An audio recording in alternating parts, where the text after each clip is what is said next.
Jack Dempsey challenges heavyweight champion Jess Willard in one of the most savage confrontations since boxers began to wear gloves. Toledo, Ohio, 4th of July, 1919. Jack Dempsey, a sensational young tiger with amazing speed and two murderous hands. Jess Willard, the biggest man to hold the title under Marquis of Queensberry rule. Jess has the muscles of a wrestler and the sheer power of a raging bull when his temper's aroused. He stands 6 feet 6 inches in height and weighs 240 pounds. His great arching chest measures 56 inches. Though half a foot taller and 50 pounds heavier than his rival, the tall pine of the Potawatomi is rated only a 5-4 favorite over the Manassas Mauler. The 70,000 spectators pack around the ring in the blistering sunshine. The championship belt of gold and silk is paraded for all to see, symbol of every heavyweight king from John L. to Willard himself. The referee, Ollie Ficord, called Willard and Dempsey from their corners for instruction. Now you can see what a difference there is in their size. Though a great athlete, the bronze challenger seems almost puny next to the giant he's about to fight. They listen quietly, almost without interest, to a story they know by heart. Sweat beading shoulders and foreheads. The crowd waits tensely. Who'll win? Willard with his fine jab and smashing uppercut, or Dempsey with his speed and the best left hook of all time? Round 1 coming up. The timekeeper jerks his bell cord. Somehow it jams, and Willard doesn't hear the faint sound over the excited yelling. He pauses, looks around, puzzled, doubtful. Say, what's going on around here anyhow? Where's the bell? There it is. So the big fight begins, and Big Jess moves easily into action. The mahogany-hued Dempsey circles, moving in and out with cat-footed quickness.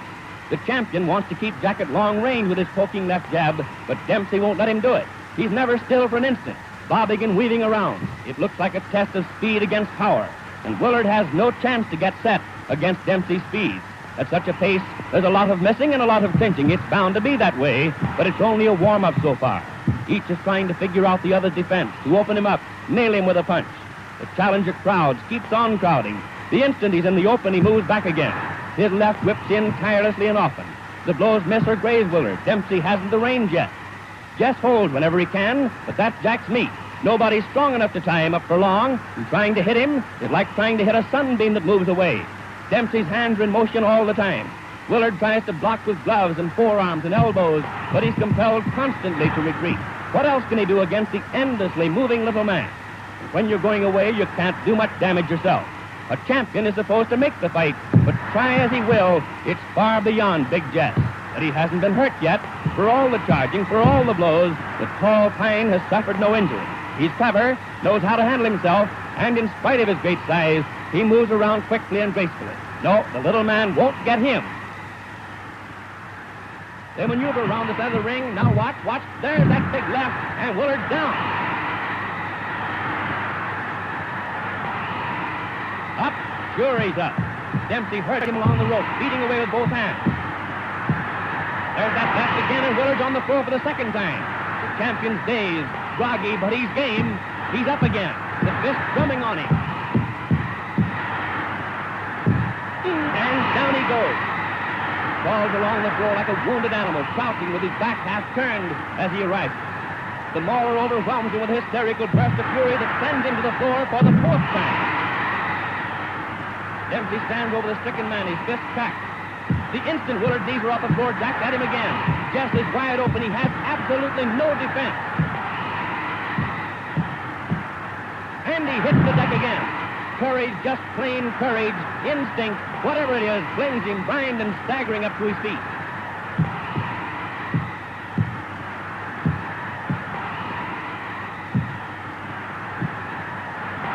Willard reels around the ring, powerless, with Dempsey pumping rights and lefts into him. Clear across the opposite corner, and there he's taking it again. How can the man stand it? And there he falls, his gloved hand feeling for the rope, trying to hold himself up. Then, painfully, he drags his racked body to a half-erect position. But a right smashes into his side. Other rights crash to the head, and Willard collapses into a sitting position, dazed and helpless, after the most murderous beating a man ever took in the ring. And there's the bell. But no one hears it. Dempsey turns away. He seems doubtful, puzzled. Turns, and others rush jubilantly into the rope square. It's all over. The quickest heavyweight knockout on record. Jack hurries out of the ring to avoid the crowd. But the timekeeper and referee Ollie Picord are yelling that it's not over. The bell had sounded before Big Jess was counted out. Where is the challenger anyway? Willard's chief second, Walter Monahan, and the other handlers have leaped into the ring to bring their man too. The champion seems helpless, but technically the fight is still on.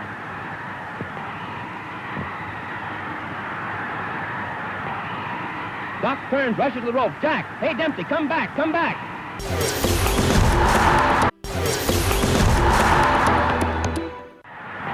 1-2, and the bell sounds again.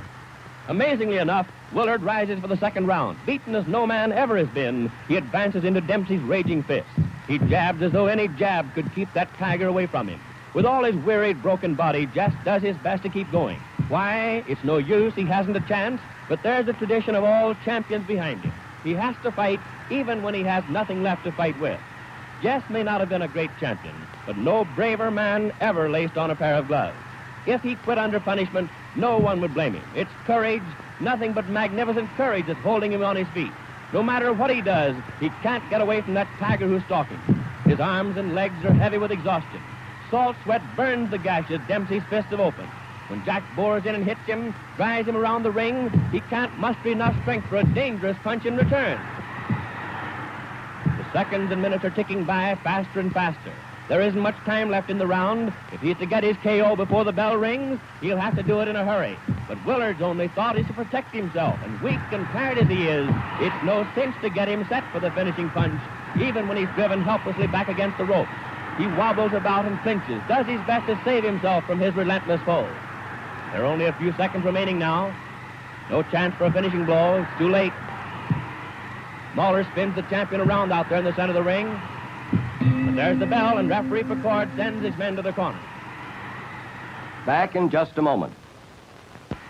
Round 3, and at the start of the third, there's no easing up in Dempsey's attack. His left hook still thunders. In the clinches, Willard is no longer strong enough to make even a pretense of blocking the uppercuts that shake and hurt him. Still, the clinches are the only sanctuary left him. Out in mid-ring, he's helpless. He's lost all coordination between brain and hand. His efforts are pitiful. He was big and good-looking and smiling when he came into the ring. Now he's a lurching, tottering wreck of a man. Dempsey beats at him, in the body, shifting his attack for a moment from that pitiful face. A new champion's being born here, born in the torrid heat among the yells of 70,000 spectators, born in blood and effort and pain. It's bad for Willard, taking the hammer blows of the ring's greatest puncher, but it's no picnic for the man who's winning either. His lungs strain, his heart beats in his throat, his arms are like lead, but still he carries on that deadly attack. He pours leather at the giant who should have gone down long ago, who would have gone down, but for the heart of a lion and the endurance of a buffalo. Even the spectators are beginning to flinch at the sight. This is no fight, it's a slaughter, a massacre. Big Jess has no more chance than a babe in arms. Look at the heavyweight champion of the world. His face is pounded almost to a pulp. His tired, dazed eyes peer through a mask of blood. It's dripped down over his body, stained his trunk, spotted his legs. Even Dempsey's smeared with the sanguinary fluid. Each time the Mauler goes into the clinch, he gets more of it. Why doesn't the referee stop it? Why? But Ollie Picord comes from the old school. There's only one way for a champion to finish, they say, and that's on his back.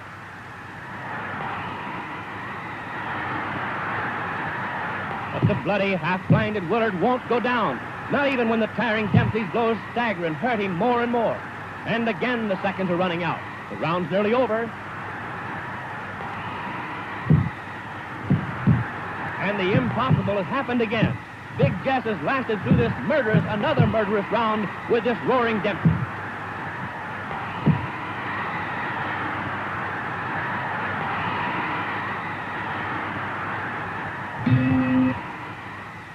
Now coming up to round 4, but Willard can't come out for the 4th round. His nose and cheekbone are fractured, ribs broken, half a dozen teeth knocked out, and he's hardly strength enough to rise and shake hands with his conqueror. In this most unusual of fights, an idol has been born. Dempsey the Mauler. Unusual, every second of it. The bell failed to sound clearly at the start. The champion was knocked down 7 times in the first round. The challenger left the ring and had to be called back. Willard lost his title while sitting in his corner. Every minute is crammed with drama, as the ring is now with yelling, excited men.